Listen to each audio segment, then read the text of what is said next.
Mic number 1 से अगर कोई भाई हो सवाल करना चाहते हैं तो कर सकते हैं। नमस्कार जाकिर साहब, मैं एक हिंदू हूँ और टीचर भी। मैं मराठी अनुवाद का कुरान पढ़ रहा हूँ। उसमें लिखा है एक पुरुष अनेक स्त्रियों के साथ शादी कर सकते। और दूसरा मेरा सवाल है जी हाँ। और तीसरा मेरा प्रश्न है, पहला प्रश्न क्या है? पहला प्रश्न मेरा ऐसा है, नेचुरली एक पुरुष कौन? एक पुरुष एक ही स्त्री को न्याय दे सकता है, लेकिन कुरान में लिखा है एक पुरुष एक से ज़्यादा स्त्रियों के साथ शादी कर सकता है। हाँ, स्त्री। हाँ, मैं सुनने में ना मैं जी हाँ। तो आपका सवाल है कि कुरान में लिखा है कि एक से ज्यादा औरत से शादी कर सकता है इंसान। कर सकते। तो आप उसका जवाब चाहते हैं? और एक सवाल, काफी लाइन लगी है, टाइम भी खत्म हो रहा है, कुछ चंद मिनट बाकी है। इस सवाल का जवाब भी बहुत ज्यादा है, आपके पहले सवाल का जवाब दूंगा। भाई साहब ने पूछा है कि एक पुरुष एक आदमी एक ही औरत से शादी करता है, लेकिन कुरान में लिखा है कि एक से ज्यादा से कर सकते हैं, तो इसकी वजह क्या है? आप अगर दिगर मज़हब की किताब पढ़ेंगे, कुरान एक वाहिद मजहबी किताब है जिसमें लिखा है कि एक आदमी एक औरत से शादी करो। आप दिगर मज़हब की किताब पढ़ेंगे तो अक्सर मज़हब की किताब में लिखा है कि आप कितनी भी औरतों से शादी कर सकते हैं। जब आप पढ़ते रामायण, आपकी हिंदू मज़हब की किताब, रामायण में लिखा है कि श्री राम के वालिद की कितनी बीवियां थी? कितनी थी? बहुत से। दशरथ की कितनी बीवियां थी? लेकिन वो ठीक नहीं है ना, उनके थे। ठीक नहीं क्या पूछता हूँ? कितनी बीवियां थी आपसे पूछ रहा हूँ, कितनी बीवियां थी? दशरथ को 4 थे। कितनी थी? 4 थी। आप 4 कहते, चलो मान लिया मैं। 3 बीवियां थी। वो उसमें रामायण में इन्हें लिखा है कि श्री राम के वालिद ने गुनाह किया, लिखा है? नहीं लिखा है। आप जब महाभारत पढ़ेंगे, श्री कृष्ण की कितनी बीवियां थी? कितनी थी? लेकिन ये ठीक नहीं है ऐसा मेरा बोलने का। श्री कृष्ण ठीक नहीं किए? कैसे आदमी है? श्री कृष्ण को गलत बोल रहे आप। संभालो भाई, हिंदू लोग आपको मारेंगे। श्री कृष्ण गलत कर सकते? श्री कृष्ण गलत कर सकते क्या? नहीं, आपके मुताबिक श्री कृष्ण गलत कर सकते क्या? नहीं, हम तो श्री कृष्ण को तो गॉड मानते हैं। गॉड मानते हैं, बिल्कुल सही। तो गॉड गलत कर सकता है क्या? नहीं, गॉड गलत कर सकता है क्या? नहीं। अच्छा, आपके श्री कृष्ण की कितनी बीवियां थी? बहुत से। कितनी? बहुत से मतलब कितनी? 16,000 कहे। 16,000 ने 16,108 थे। एग्जैक्ट बोलिए। आप जब महाभारत पढ़ेंगे उसमें लिखा है कि श्री कृष्ण की 16,108 बीवियां थी, तो श्री कृष्ण के 16,108 रहती, तो मुसलमान की 4 क्यों नहीं रह सकती? आप जब बाइबल पढ़ेंगे, बाइबल में लिखा है कि सुलेमान अलैहिस्सलाम की 700 बीवियां थी। बाइबल पढ़ेंगे, बाइबल के मुताबिक इब्राहिम अलैहिस्सलाम की 3 बीवियां थी। जो आप दिगर मज़हब की किताब पढ़ेंगे, हिंदू मज़हब, यहूद मज़हब, ईसाई मज़हब में आप कितनी भी बीवियां कर सकते, रख सकते। लेकिन इस्लाम में, कुरान में लिखा है सूरह निसा में सूरह नंबर 4 आयत नंबर 3 में, क्या marry women if a choice in 2, 3 or 4, but if you can't do justice marry only one.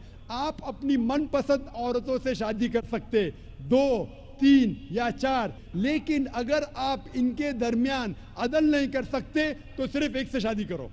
तो ये जुमला सिर्फ एक से शादी करना, ये सिर्फ कुरान में लिखा है। हिंदू मजहब के हिसाब से, ईसाई मजहब के हिसाब से, यहूद मजहब के हिसाब से आप कितनी भी शादी कर सकते, 5, 10 हजार, 16,000, कोई ममानियत नहीं। कुरान में आप ज्यादा से ज्यादा कर सकते 4, लेकिन अगर बीवियों के दरमियान अदल नहीं कर सकते तो सिर्फ एक। तो ये आज सिर्फ कुरान में। अभी देखेंगे क्यों इस्लाम में एक मर्द को एक से ज्यादा बीवी करने की इजाजत है। आम तौर पे लड़की और लड़का, male and female are born in equal proportion. हाँ, लेकिन आप कोई भी डॉक्टर से पूछिए, जो बच्चों का डॉक्टर है, पीडियाट्रिशियन, वो कहेगा कि the female child is the stronger sex. जो फीमेल लड़की है, जो बच्ची है, वो लड़के से ज्यादा ताकतवर है मेडिकली। ताकतवर मतलब मेडिकल जर्म्स को फाइट करने के लिए, बीमारियों के खिलाफ लड़ने के लिए। A female child can fight the germs and disease is much better. तो पीडियाट्रिक एज इटसेल्फ में लड़के की मौत लड़की से ज्यादा है। जब जिंदगी आगे बढ़ती है, हम देखते हैं कि कई लोग मर रहे हैं, एक्सीडेंट में, शराब की वजह से, ड्रग की वजह से, because of accident, because of war, अक्सर मर्द लोग ज़्यादा मर रहे औरत से। आज की तहकीक ये कहती है कि दुनिया में औरत मर्द से ज़्यादा है। सिर्फ न्यूयॉर्क के अंदर 10 लाख से ज़्यादा औरतें मर्द से ज़्यादा है। सिर्फ यूएसए में 7.8 million females, 78 lakh females are more than males. In Germany alone 50 lakh female male से ज़्यादा है। यूके में सिर्फ 40 लाख औरतें आदमियों से ज़्यादा है। रशिया में 90 लाख औरतें आदमी से ज़्यादा है। अल्लाह सुब्हानहू तआला जानता है कितनी लाखों औरतें, करोड़ों औरतें आदमी से ज़्यादा है। सिर्फ चंद ममालिक में, इंडिया और दिगर थर्ड वर्ल्ड कंट्री में औरतें मर्द से कम है, क्योंकि हिंदुस्तान में फीमेल इन्फेंटिसाइड है, फीमेल फीटिसाइड है। बच्चा पैदा होने के पहले पता चल जाता लड़की है तो उसको अबॉर्शन करो। लड़की पैदा होती है तमिलनाडु गवर्नमेंट हॉस्पिटल के हिसाब से 10 लड़कियां जब पैदा होती है 10 में से 4 का कत्ल किया जाता है। ये नाजायज चीज जब खत्म होगी तो हिंदुस्तान में भी लड़कियों की तादाद आदमियों से ज्यादा होगी। हम जब तहकीक करते पता चलता है कि दुनिया में करोड़ों औरतें मर्द से ज्यादा है। मिसाल के तौर पे आपकी बहन या मेरी बहन यूएसए में रह रही है और मार्केट सैचुरेटेड है, हर आदमी ने एक औरत से शादी कर ली, फिर भी 78 लाख 7.8 मिलियन फीमेल को शोहर नहीं मिलेगा। हो सकता है कि आपकी बहन या मेरी बहन उन 7.8 मिलियन फीमेल में से जिनको शोहर नहीं मिला, उनके लिए सिर्फ 2 रास्ते हैं। एक रास्ता है कि वो ऐसे आदमी से शादी करे जिसकी बीवी मौजूद है, या वो बाजार की औरत बन जाए, बाजार की जीनत बन जाए। आप कहेंगे जाकिर बाजार की जीनत, इतना वाहियात लफ्ज, ये सबसे सोफिस्टिकेटेड वर्ड है, पब्लिक प्रॉपर्टी, इससे अच्छा वर्ड मैं इस्तेमाल ही नहीं कर सकता हूं। और कोई भी मॉडेस्ट लड़की औरत ये कहेंगी कि जब दोनों के बीच में चॉइस है, मैं पसंद करूंगी एक आदमी की बीवी बनूं जिसकी बीवी मौजूद है बनिस्बत बाजार की जीनत बनूं। और आप देखते हैं कि यूएसए में एक आदमी 8 औरतों से जिना करता है शादी करने के पहले। कितने? 8। कोई करता है 2, कोई करता है 4, कोई नहीं करता है, कोई 20। एवरेज स्टैटिस्टिक्स कहती है कि 8 औरतों से जिना करता है शादी करने के पहले, शादी करने के बाद नहीं लिखा है कितनी। ये यूएसए ये नहीं तस्लीम करता कि 2 बीवी। क्यों? इस्लाम में जब एक औरत एक आदमी की बीवी बनती है जिसकी बीवी है, दूसरी बीवी बनने के बावजूद उस औरत को इज्जत मिलती है, उसकी आबरू रहती है, उसको सारे अपने हुकूक मिलते हैं। जब बाजारी औरत को, बाजार की जीनत की औरत को अपने हुकूक नहीं मिलते, उसकी इज्जत नहीं रहती, उसकी आबरू नहीं रहती। इसीलिए इस्लाम में कुछ आदमियों को एक से ज्यादा बीवी करने की इजाजत है ताकि औरतों की इज्जत इस दुनिया में बरकरार रहे। Hope that answers the question. अब हम तस्करा करेंगे हिंदू धर्म और इस्लाम में ईमान के रुकन में यकसानियत। सबसे पहला है खुदा पर यकीन लाना। हम तस्करा करेंगे हिंदू धर्म में खुदा का तसव्वुर क्या है। जब हम कोई आम हिंदू से पूछते हैं आप कितने खुदाओं में मानते हैं, कुछ कहेंगे 3 खुदा, कुछ कहेंगे 10, कुछ कहेंगे 100, कुछ कहेंगे 1000 और कुछ कहेंगे 33 करोड़। लेकिन जब हम एक हिंदू पंडित से पूछते हैं, वो हिंदू से जो हिंदू धर्म की किताबों को जानता है, वो हिंदू कहेगा कि हिंदू सिर्फ एक भगवान, एक ही खुदा में मानना चाहिए और एक ही खुदा की इबादत करना चाहिए।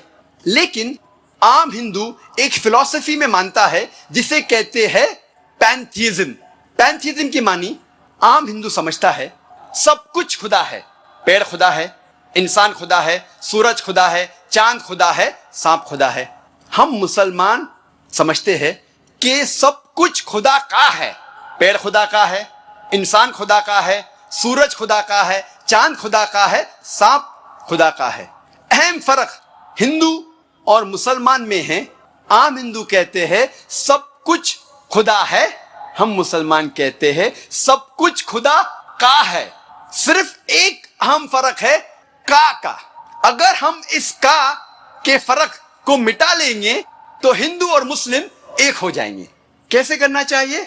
जिस तरीके से कुरान में लिखा हुआ है सूरह अल इमरान में सूरह नंबर 3 आयत नंबर 64 में, तालो इला कलमतिन सवाइम बैना बैनकुम, आओ हम उस बात की तरफ जो आप और हम में यकसा है। सबसे पहली बात है अल्लाह नाबुदा इल्लल्लाह, हम सिर्फ एक ही खुदा की इबादत करें। अब हम तस्किरा करेंगे हिंदू मजहब, हिंदू धर्म की किताबें क्या कहती है खुदा के बारे में। एक अहम किताब हिंदू मजहब की है उपनिषद। यह है उपनिषद। जब हम उपनिषद पढ़ते हैं, लिखा हुआ है छंदोग्य उपनिषद में पाठ नंबर 6 भाग नंबर 2 श्लोका नंबर 1 में एकम एविदित्यम, ये संस्कृत श्लोक है जिसके मानी है भगवान एक ही है, दूसरा नहीं है।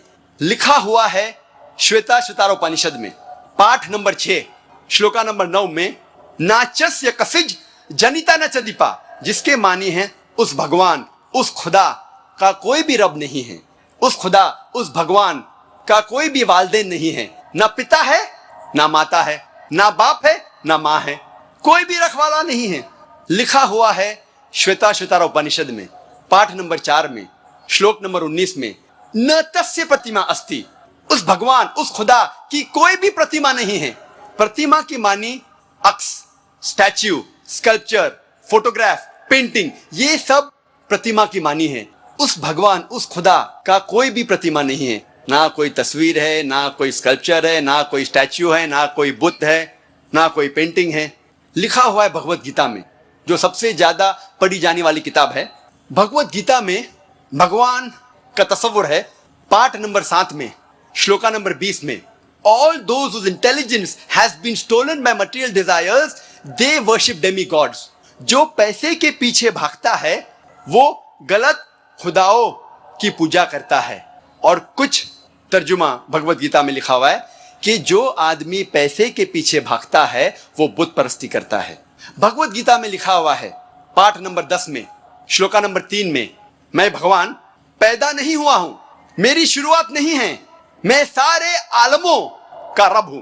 और सबसे अहम किताब हिंदू धर्म में है वेद।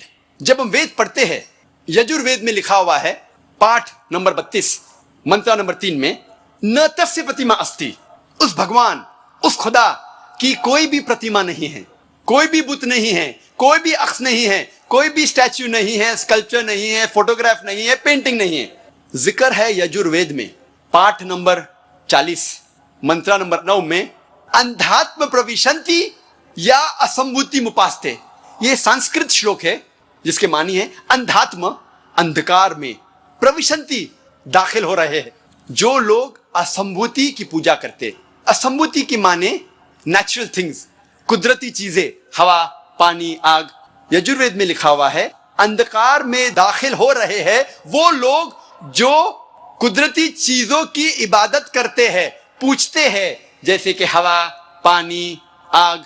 और आगे लिखा हुआ है और घोर अंधकार में दाखिल हो रहे हैं वो लोग जो संभूति की पूजा करते हैं। संभूति की मानी इंसान की बनाई हुई चीजें, जैसे टेबल, कुर्सी, बुत वगैरह।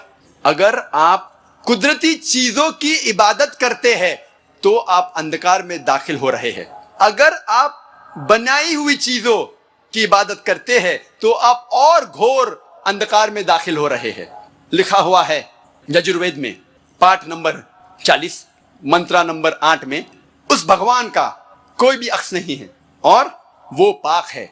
अथर्ववेद में आता है ये अथर्ववेद में लिखा हुआ है किताब नंबर 20 में पाठ नंबर 58 में मंत्र नंबर 3 में देव महाअसी, महान है वो खुदा।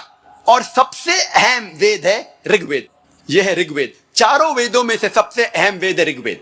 ऋग्वेद में लिखा हुआ है किताब नंबर 1 पाठ नंबर 164 मंत्र नंबर 46 में एकम सत विप्र बहुधा वेदांते, जिसके मानी है सत्य एक है, खुदा एक है और संत उन्हें कई नामों से पुकारते हैं। और एक जगह लिखा हुआ है ऋग्वेद में किताब नंबर 10 पाठ नंबर 114 मंत्र नंबर 5 में कि आप भगवान को, आप खुदा को कई नामों से पुकार सकते हैं। और ऋग्वेद में सिर्फ किताब नंबर 2 पाठ नंबर 1 में 33 सिफत, 33 नाम खुदा के दिए गए हैं। इनमें से एक है ऋग्वेद किताब नंबर 2 पाठ नंबर 1 मंत्र नंबर 3 में ब्रह्मा। ब्रह्मा कहते हैं अंग्रेजी में क्रिएटर, जब हिंदी में कहते हैं इसे कहते हैं बनाने वाला, और जब उर्दू या अरबी में कहते हैं इसे कहते हैं खालिक। हम मुसलमानों को कोई एतराज नहीं अगर कोई अल्लाह को खालिक कह रहा है या बनाने वाला कह रहा है या क्रिएटर पुकार रहा है, लेकिन अगर कोई शख्स कहता है कि ब्रह्मा वो है और उसको एक अक्स देता है, एक प्रतिमा देता है और कहता है कि उसके 4 सिर है और हर सिर पे एक मुखट है, तो हम मुसलमान इस पर एतराज करते हैं। और आप श्वेता श्वेतार उपनिषद पाठ नंबर 4 श्लोक नंबर 19 के खिलाफ जा रहे हैं।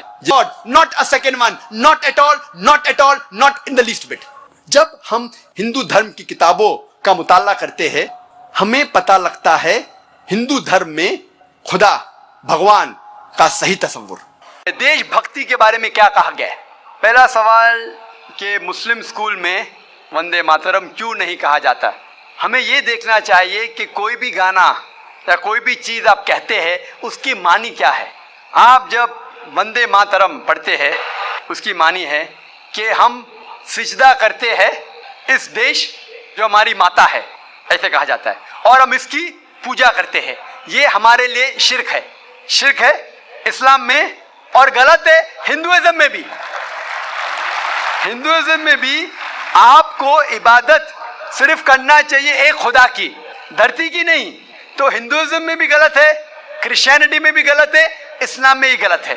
लेकिन आम हिंदू अपने मजहब को नहीं जानते, अपनी मजहबी किताबें नहीं पढ़े हैं, इसीलिए कोई भी आप गाना गाते हैं अगर उसके मानी खुदा के खिलाफ है, अल्लाह सुब्हानहू व तआला के खिलाफ है, भगवान के खिलाफ है, तो ऐसा गाना गाना गलत है। आपने मुझे शुरुआत में नमस्ते कहा। नमस्ते, नमस्ते के क्या मानी है भाई साहब, आप बोल सकते हैं? नहीं पता क्या मानी है? माइक्रोफोन ऑन कीजिए जरा भाई साहब का। नमस्ते मतलब मैं सर झुका के मैं आपको नमन करता हूँ। हाँ, सर झुका के आप मुझे नमन करता हूँ। नमन करता हूँ। सर झुका के, सर झुका के मुझे नमन करना शिर्क है, हराम है, प्रोहिबिटेड है। आप मेरे सामने भी सर नहीं झुका सकते, चाहे आप मुझसे मोहब्बत करते हैं, चाहे आप मेरी इज्जत करते हैं, फिर भी आप मेरे सामने सर नहीं झुका सकते। सर झुकाना चाहिए तो सिर्फ खुदा के सामने, अल्लाह के सामने, और मैं खुदा नहीं हूं। आप जानते हैं, आप मेरी इज्जत कर सकते हैं, मेरी बात जो मैं कहता हूं उसके ऊपर अमल कर सकते हैं, लेकिन आप मेरे सामने सर नहीं झुका सकते। इसीलिए मैं जवाब में आपको कहूंगा अस्सलामु अलैकुम, आप पे सलामती हो, आप पे सलामती हो। आप समझे ना? मैं आपके सामने झुक नहीं सकता हूं। ये सिर झुकेगा तो सिर्फ अल्लाह के सामने, सिर्फ खुदा के सामने। तो आपने बड़प्पन में मुझे कहा, लेकिन अगर गलत चीज कहा तो मैं वापस से जवाब नहीं दे सकता हूं, क्योंकि मैं जानता हूं जो लोग नहीं जानते वो ऐसे हरकत कर सकते हैं। मिसाल के तौर पे 1 महीना पहले मैं जब बॉम्बे एयरपोर्ट पे था तो एक औरत, हिंदू खातून, मुझे पूछी कि आप डॉक्टर जाकिर नाइक है? Are you doctor Zakir Naik? मैंने कहा जी। ओ, मैं आपका रोज प्रोग्राम देखती हूँ, मैं दुबई से 25 साल के बाद मुंबई में आ रही हूँ, 25 साल के बाद हिंदुस्तान में आ रही हूँ। उसके सिर पे टीका था, हिंदू औरत थी, बोलती मैं आपके प्रोग्राम देखती हूँ और बहुत अल्हम्दुलिल्लाह तारीफ करने लगी। सारी तारीफ अल्लाह की है, मैं कुछ भी नहीं हूँ। और फिर कहने लगी कि मैं तुम्हारे पैर छूना चाहती हूँ। मैंने कहा कि ये गलत है, शिर्क है। तो बोले क्यों?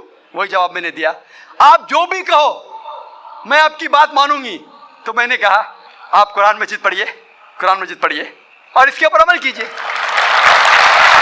और मैंने तकरीर की है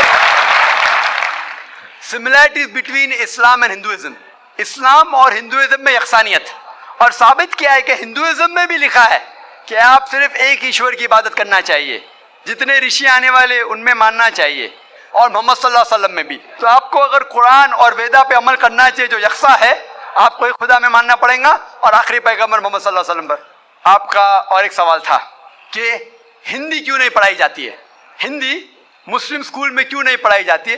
कुछ स्कूल में हो सकता है, लेकिन मेरे हिसाब से अक्सर स्कूल में हिंदुस्तान में हिंदी पढ़ाई जाती। जो स्कूल मैंने कायम किया हूँ, इस्लामिक इंटरनेशनल स्कूल, उसमें भी हिंदी पढ़ाई जाती है। नए हिंदी, मराठी भी, जो हमारे स्टेट लैंग्वेज है, हम पढ़ाते हैं, जोर देते हैं अंग्रेजी और अरबी पर। नंबर 1 अंग्रेजी अरबी, फिर उर्दू, हिंदी, मराठी, आगे चल के संस्कृत भी सिखाएंगे, संस्कृत भी, ताकि हिंदुस्तानी लोग जितने मज़ाहिब इस देश में हैं उसको समझे। मैं गवर्नमेंट से कहता हूं कि हिंदुस्तान में संस्कृत आम करो, संस्कृत आम करेंगे तो लोग वेदा पढ़ेंगे, पढ़ने के बाद हक के तरफ आएंगे और हिंदू मुस्लिम एक हो जाएंगे। हिंदी तो छोड़ो, संस्कृत, क्योंकि वेद संस्कृत में, हिंदी में नहीं है। हिंदू की जबान है संस्कृत, और मैंने तकरीर की है हिंदुइज्म और इस्लाम में यकसानियत। लेकिन आम हिंदू अपनी मजहबी किताब पढ़ा ही नहीं तो क्या जानेगा। तो मैं संस्कृत कोट करता हूं, फिर तर्जुमा करता हूं और कहता हूं कि आपको अगर लगता है कि मैं कुछ गलत कह रहा हूं, रेफरेंसेस देता हूं मैं। आपका आखिरी सवाल था कि इस्लाम में देशभक्ति के बारे में क्या कहा गया है। इस्लाम में कहा गया है कि सबसे पहले जो हमें बात मानना चाहिए वो हमारे खालिक की, बनाने वाले की, खुदा की, अल्लाह की। सबसे पहले अगर अल्लाह की बात से कोई दूसरी बात टकराती है तो उसे छोड़ देना चाहिए। जहां तक कि मैं हिंदुस्तानी हूं और मैं गर्व से कहता हूं कि मैं फंडामेंटलिस्ट मुस्लिम हूं, I am a good practising Indian. Fundamentalist, बुनियाद परस्त मुस्लिम भी हूं और अच्छा हिंदुस्तानी भी हूं। मैं हिंदुस्तान के कॉन्स्टिट्यूशन को जानता हूं। हिंदुस्तान के कॉन्स्टिट्यूशन में एक भी चीज फर्ज नहीं है जो इस्लाम में हराम है, और ऐसी कोई भी चीज नहीं है जो हमें मजबूर करती है जो इस्लाम में हराम है। और हिंदुस्तान के कॉन्स्टिट्यूशन में, इंडियन कॉन्स्टिट्यूशन में ऐसी कोई भी हराम चीज नहीं जो इस्लाम में फर्ज है और इंडियन कॉन्स्टिट्यूशन में हराम है। तो मैं दोनों को साथ में लेके चलता हूं। लेकिन अगर टकराव होगा, मेरे हिसाब से I can be a very good Muslim and a good Indian. मैं अच्छा मुसलमान भी हूं और अच्छा हिंदुस्तानी भी हूं। लेकिन अगर आगे चल के, अभी तो कोई टकराव नहीं है, लेकिन अगर आप ऐसे देश में हैं जो देश का कानून अपने खालिक के कानून से टकराता है, तो खालिक का कानून ऊंचा है, खालिक का कानून ऊंचा है, खुदा का कानून ऊंचा है, अल्लाह का कानून ऊंचा है। फिर आता है देश। देश ने हमें, ठीक है, ये देश में हम जीते हैं, देश हमारे लिए फैसिलिटीज देता है, लेकिन हमें जान किसने दी? देश ने या खालिक ने? खुदा ने दी। ये हवा जो है, ये हवा के बिना 5 मिनट भी आप जिंदा नहीं रह पाएंगे। कितना? 5 मिनट भी नहीं जिंदा रह पाएंगे। किसने दी? देश ने या अल्लाह ने? खुदा ने। देश ने भी हमारे लिए अच्छे काम किए। मैं देश के खिलाफ नहीं हूं, मैं भी देशभक्त हूं। देशभक्त के मानी क्या? अगर आप बोलते देशभक्त मतलब देश की इबादत करना, तो मैं देशभक्त नहीं हूं। अगर देश की तरक्की चाहता हूं, हाँ मैं हूं देशभक्त। तो देशभक्त के मानी क्या इंपॉर्टेंट है। अगर देशभक्त मतलब देश की इबादत करना, तो ये गलत है। इबादत सिर्फ मैं खालिक की करता हूं, अल्लाह की करता हूं, खुदा की करता हूं। लेकिन देश की भलाई चाहता हूं। अगर वो देश कोई कानून लागू कर रहा है, वो शरीयत के अंदर है, खुदा के कानून के दायरे के अंदर है, तो मैं उनके साथ हूं। कई चीजें इस्लाम में मुबाह है, ऑप्शनल है, और अगर देश उसे कहता है कि पेश कर रहे हैं, तो जब ये कॉन्सेप्ट को इंसान सुनता है तो क्यों उन नाम चेंज कर लेना, मजहब क्यों चेंज कर लेना? अगर सही एक है तो सब किताबों में भी एक ही है, तो नाम और जो है ना मजहब क्यों चेंज कर लेना? और ये है कुछ हमारे साथी इस्लाम कबूल करे हैं, वहाँ के मुसलमान लोग क्या बोल रहे हैं, ज़रूर तुम नाम चेंज कर लेना, मजहब चेंज कर लेना, ऐसा करने से बहुत प्रॉब्लम्स हो रहे हैं। तो वहाँ के मुसलमान जो है ना ये नाम को और जो है ना ये मजहब चेंज करने के लिए बहुत ये कर रहे हैं। और दूसरी बात ये है, भाई साहब एक सवाल, कम वक्त है, आपने 2 सवाल पूछ चुका है, मैं उसका जवाब दूंगा, उसके बाद बाकी को मौका दिया जाएगा। भाई साहब ने सवाल किया है कि अगर वेद में लिखा है तौहीद के बारे में, एक खुदा के बारे में, एक अल्लाह के बारे में और रिसालत के बारे में, तो हमें मज़हब चेंज करने की ज़रूरत क्या है? मैं कब कह रहा हूँ कि मज़हब चेंज करो? मैं कह रहा हूँ कि मज़हब पे पुख्तगी से अमल करो। आपके वेद में लिखा है, भगवत गीता में लिखेला है बुत परस्ती हराम है, गलत है। Bhagavad Gita chapter number 7, chapter number 7, भाग नंबर 7, श्लोक नंबर 20 में लिखा है कि all those whose intelligence has been stolen by material desires, they worship demigods. जो कोई इंसान जो पैसे के पीछे, मटीरियलिस्टिक थिंग के पीछे भागता है, वो गलत खुदा की इबादत करता है, बुत परस्ती करता है, आइडल वर्शिप करता है। तो बुत परस्ती के खिलाफ कई श्लोक है आपके वेद में, भगवत गीता में। तो मैं कब कह रहा हूं कि मजहब बदलो? मैं कहता हूं कि हिंदुइज्म पे पुख्तगी से अमल करो और बुत परस्ती खत्म करो। उसके आगे लिखा है आपके वेद में कि कई ऋषि आएंगे, अंतिम ऋषि आएंगे, और लिखा है कि ये अंतिम ऋषि का जो भी कहना है उसे मानो। तो अगर आप सच्चे हिंदू हैं तो आपको आखिरी ऋषि जो मोहम्मद सल्लल्लाहु अलैहि वसल्लम ने कहा है और जो पैगाम दिया है वो है कुरान, उसके ऊपर अमल करना आपके लिए फर्ज है। अगर आप नहीं करेंगे तो अच्छे हिंदू हो ही नहीं सकते। मैं कहाँ कह रहा हूँ कि आपका मजहब बदलो, मैं कह रहा हूँ मजहब पे पुख्तगी से अमल करो, और जब अमल करेंगे आपको मानने पड़ेगा एक खुदा में और आखिरी पैगंबर मोहम्मद सल्लल्लाहु अलैहि वसल्लम में और आखिरी पैगाम कुरान में। ये लिखा है क्रिश्चियन किताब में, जूइश किताब में, हिंदू किताब में भी। आपने कहा नाम बदलना जरूरी है, नाम बदलना जरूरी नहीं है। नाम से कोई मुसलमान नहीं बन जाता। मोहम्मद, जाकिर, सुल्तान, अब्दुल्ला अमल से बनता है, अमल से। अगर आप अपनी सारी रजा अल्लाह खुदा के हवाले करते हैं, उसे कहते हैं मुस्लिम। आप अपना नाम बदलने से जाकिर, अब्दुल्ला, सुल्तान, शाकिर से मुस्लिम नहीं बन जाते। मुस्लिम बनते हैं आपकी सारी रजा अल्लाह के हवाले करना, फिर आप मुस्लिम बनते हैं। हिंदू के मानी क्या? Hindu is a geographical definition, geographical Ellaquai एतबार से डेफिनेशन है। जो कोई इंसान, जो कोई शख्स इंडस वैली के इर्द गिर्द रहता है, in the land of Indus valley, जो इंसान सिंधु नदी के आसपास रहता है, उसे कहते हैं हिंदू। ये लफ्ज हिंदू सबसे पहले इस्तेमाल किया गया था अरबों ने जब इस देश में आए, तो हिंदू लफ्ज सबसे पहले इस्तेमाल किया था अरबों ने। तो ज्योग्राफिकली जो भी शख्स इस देश में रहता है उसे हिंदू कहते हैं। तो ज्योग्राफिकली मैं हिंदू हूँ, मजहबी एतबार से नहीं, ज्योग्राफिकली इलाके एतबार से। अगर आप कहते हैं कि हिंदू मतलब बुद्ध की पूजा करना, तो मैं हिंदू नहीं हूँ। लेकिन इलाके एतबार से मैं इंडियन हूँ, इलाके एतबार से मैं हिंदू हूँ, और खुदा को मानने के एतबार से मैं मुस्लिम हूँ, क्योंकि मैं सारी रजा अल्लाह के हवाले करता हूँ। और इस्लाम में भी नाम बदलना फ़र्ज नहीं है, नाम बदलना फ़र्ज नहीं। अगर वो नाम शिरकाना है, जिसमें शिरक की बू आ रही है, तो बदलना फ़र्ज है, वरना नाम बदलना फ़र्ज नहीं। आप अपना पुराना नाम भी रख सकते। अमली तौर पे आप अल्लाह की बात मानो तो आप अच्छे मुसलमान बनेंगे। Hope that answers the question. अगला सवाल हमारे गैर मुस्लिम भाई हैं, तो सामने से करें। मेरा नाम टी रमेश है, मैं यूनाइटेड एयरफोर्स कोरियर में काम कर रहा हूँ।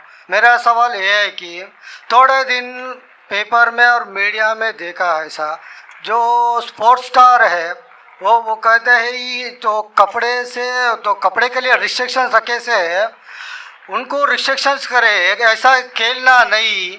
तो वही पिक्चरों में तो बहुत दिन से ऐसा करे, उसके लिए क्या है? और एक सवाल है मेरा, मैं आपका क्यू टीवी देखता हूँ, और वो रीजनल लैंग्वेज में ट्रांसलेट कर ले तो बहुत अच्छा रहता है। भाई साहब ने 2 सवाल पूछा है। दूसरा सवाल था कि मेरे क्यू टीवी के तकरीर है रीजनल लैंग्वेज में ट्रांसलेट करे तो अच्छा है। मेरे तरफ से कोई भी मानियत नहीं है, कोई रिस्ट्रिक्शन नहीं, जो भी चाहे कर सकता है, नो कॉपीराइट। लेकिन मैं आपकी ज़बान नहीं जानता हूँ, आपके हैदराबादी लोग करना चाहिए, कोई रिस्ट्रिक्शन नहीं, नो कॉपीराइट, इंशाअल्लाह सवाब मिलेगा। जहाँ तक कि पहला सवाल था कि इस्लाम में मीडिया में कुछ महीने पहले स्पोर्ट्स के बारे में रिस्ट्रिक्शन आया था, कपड़े पहनने के बारे में, तो आपकी राय क्या है? आपका जो सवाल है वो सानिया मिर्ज़ा के बारे में है ना, सानिया मिर्ज़ा के बारे में ना, तो डायरेक्ट पूछिए ना, मुझे पता है कि हैदराबाद से ताल्लुक़ रखती हो। और ये सानिया मिर्ज़ा के इशू के बारे में कई महीनों तक इंडियन मीडिया फिर फॉरेन मीडिया से उछाली, और ये एक talk of the town front page के ऊपर आ चुका था कि इस्लाम सानिया मिर्ज़ा के खिलाफ है, मौलाना लोग ने उसके खिलाफ बात की वगैरह वगैरह।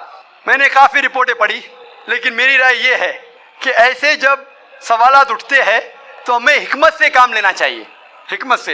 मैं ये नहीं कहता हूँ कि जो मौलाना ने फतवा दिए या कई लोग ने जो कहे, अक्सर मौलाना ने सही फतवा दिए अक्सर, लेकिन काफ़ी पॉलिटिशियन बीच में आ गए हो सब। मैं मुख्तसर से आपको उसका बयान दूंगा। लोग कह रहे थे कि इस्लाम रिस्ट्रिक्ट्स इंटरनेशनल स्पोर्ट्स, कि इस्लाम स्पोर्ट्स की तरक्की के खिलाफ है, और सानिया मिर्ज़ा से मीडिया पूछ रही थी कि इस्लाम हराम कहता है तो क्यों आप ऐसे कपड़े पहन रहे वगैरह वगैरह। मैं ये पूछना चाहता हूँ कि सानिया मिर्ज़ा लॉन टेनिस में नंबर 31 थी, अभी 34 हो गए, वापस से लगभग करीब है, 31-34 नंबर पे है।